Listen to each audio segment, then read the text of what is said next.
Hey gamers and welcome! Today I will be continuing to go down my list of the top 50 games of all time.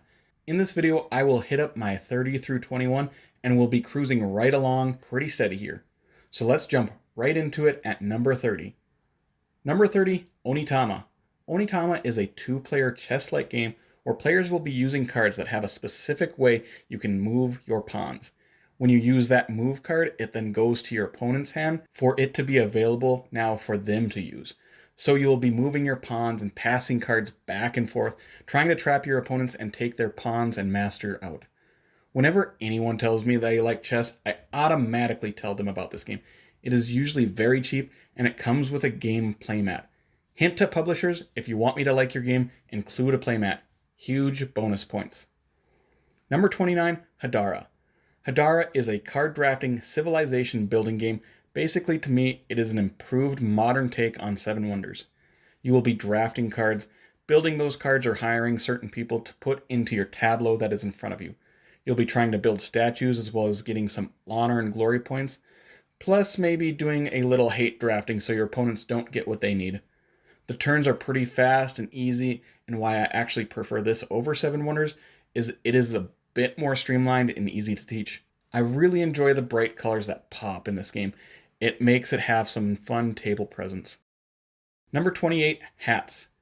Hats is an Alice in Wonderland themed card game that the box says 2 to 4 players, but to me it is 100% a 2-player only game. You will be taking cards off the tea table board, putting those cards in front of you, then replacing the card you took with a card from your hand. Where a certain color of card ends up on the tea table board will determine how many points that color is worth for the cards that are laid out in front of you of that color. It is such a simple game, but the depth and complexity behind each move you make will give you that good brain burn that I chase after and crave. Plus, one of the pieces looks like a chocolate chip cookie. Number 27, Teotihuacan, City of the Gods. Teotihuacan is a big box game where players will be moving around the board with their dice workers in a rondel-style fashion. You will be collecting resources to try and build up the pyramid, build housing for locals, and develop new technology, all in the name of victory points. This is a very fun resource management game that I just think looks so neat when it is all set up, especially when the pyramid starts getting built higher. Number 26, Paladins of the West Kingdom. Paladins is the second game published of the West Kingdom trilogy by Shem Phillips and S.J. MacDonald, and spoiler alert, this won't be the last of the West Kingdom games on my list. This is a big, sprawling worker placement game, and I definitely think it is the most complex of the 3 in the trilogy. This has fallen down my list a bit, but it is only for one reason. It can be hard to get this game to the table sometimes, literally because if you're playing more than 2 players, you have to find an actual big table that will fit this. The choices and paths that you can try and choose to explore in this game are pretty vast, and remember that brain burn I was talking about earlier? This game will give you that in barrels. Barrels that are filled with dozens and dozens of meeples.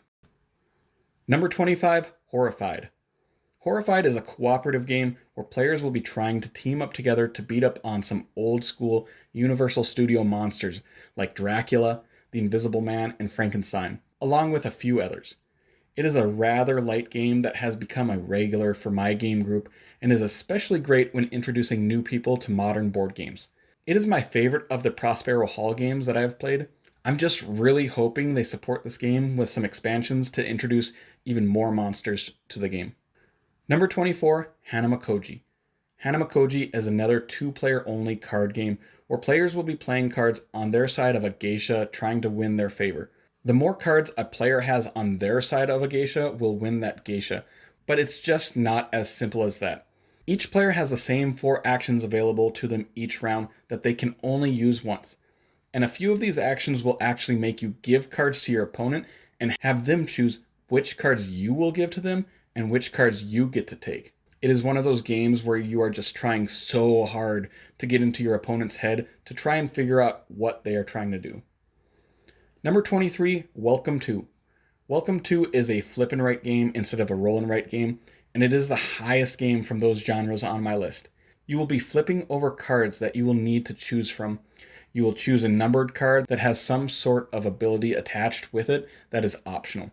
Then you will need to write that number on one of your houses in your neighborhood, but you will need to make sure your house numbers go in ascending order.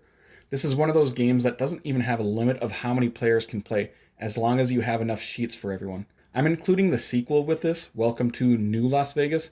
It is the same concept, but it actually gets quite a bit more complex. I still prefer the original, but this is a nice sequel for Welcome to.